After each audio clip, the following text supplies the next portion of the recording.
In the heartland of America, there exists a place that has been a beacon of hope for vulnerable children for over a century. A place called Boys Town. Founded in 1917 by a Catholic priest, Boys Town became famous for giving homeless and troubled boys a second chance at life. It was held up as a symbol of America's generosity and compassion. But in the late 1980s, whispers of something far darker began to surface. Behind the institution's charitable image, a horrifying tale emerged, alleging that Boys Town had been used as a recruiting ground for a powerful network of abusers. These boys, some as young as 10, claimed they were trafficked and exploited by the elite, flown to parties where they were used as pawns in a terrifying game of control. As investigators got closer to the truth, they were met with resistance at every turn. But the question remains, was Boys Town part of a larger, sinister operation, or was it all a lie? Let's dive into one of America's most chilling untold stories, the Boys Town Scandal. To understand the Boys Town Scandal, we need to go back to the 1980s. At the center of this scandal was a man named Lawrence E. King Jr., who was the manager of the Franklin Credit Union in Omaha, Nebraska. King was a prominent figure in Omaha's African-American community, known for his flamboyant personality and his powerful connections. But in 1988, an investigation into financial fraud involving the Franklin Credit Union began to uncover much more than just missing money. King, it turned out, was more than just a financial criminal. Allegations soon emerged that he was the ringleader of a child operation. And the source of many of these children? Boys Town, the Catholic-run institution that had been taking in troubled youth for decades. According to witnesses, King would frequent Boys Town, selecting boys to attend lavish parties at his home, and even flying them to other states to meet with wealthy and influential individuals. The claims were shocking. Children being passed around at these events like commodities, all while the abuse was carefully hidden behind a veil of wealth and power. As more witnesses came forward, the story took an even darker turn. These boys claimed they had been flown across the country, often to Washington, D.C., where they attended private events with politicians, businessmen, and other high-profile figures. The abuse they endured wasn't just physical, it was psychological. The children said they were threatened into silence, told that no one would believe them, and that the people involved were far too powerful to bring down.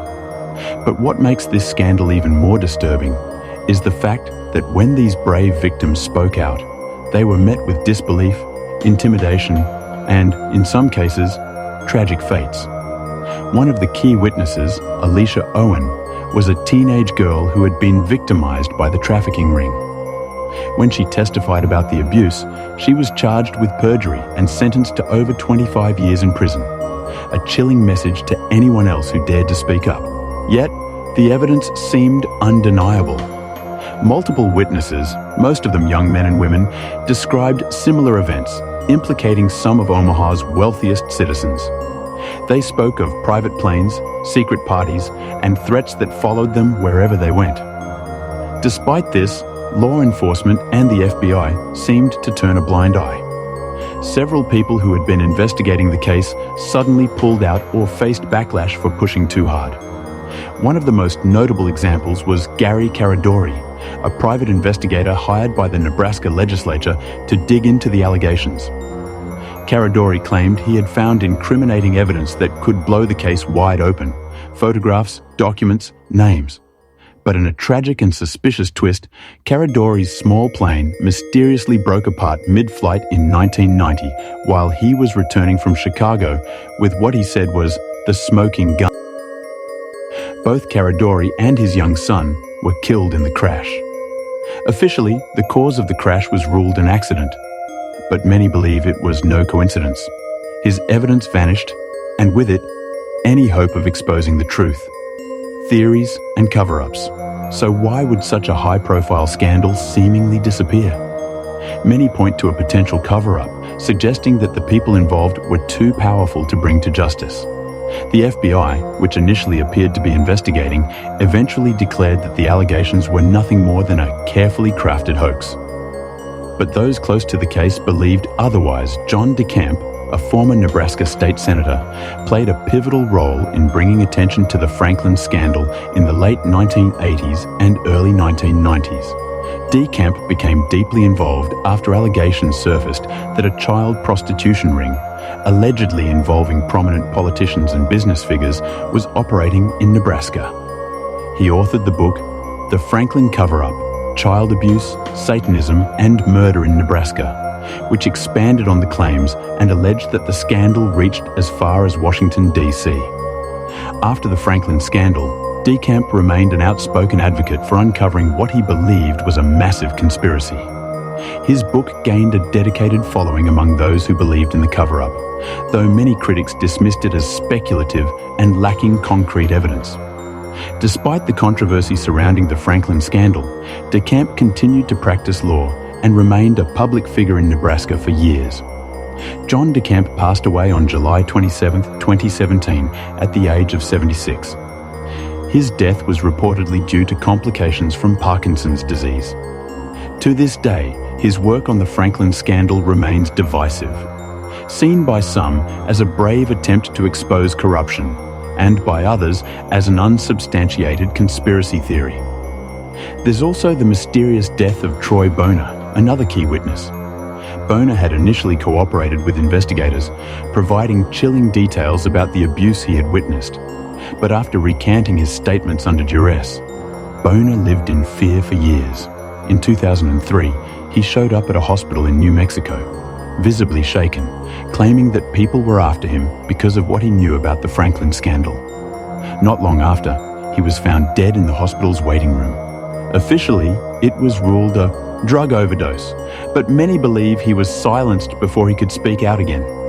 Despite all the allegations, evidence, and witness testimonies, the Boys Town scandal never fully broke into the public consciousness.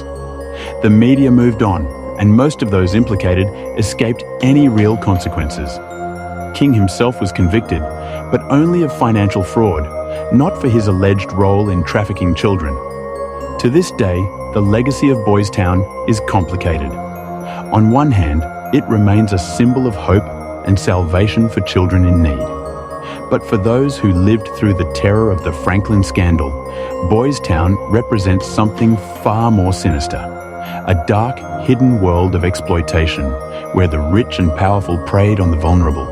So, what really happened behind the closed doors of Boys Town in the 1980s? Was it all part of a sick, twisted operation run by America's elite?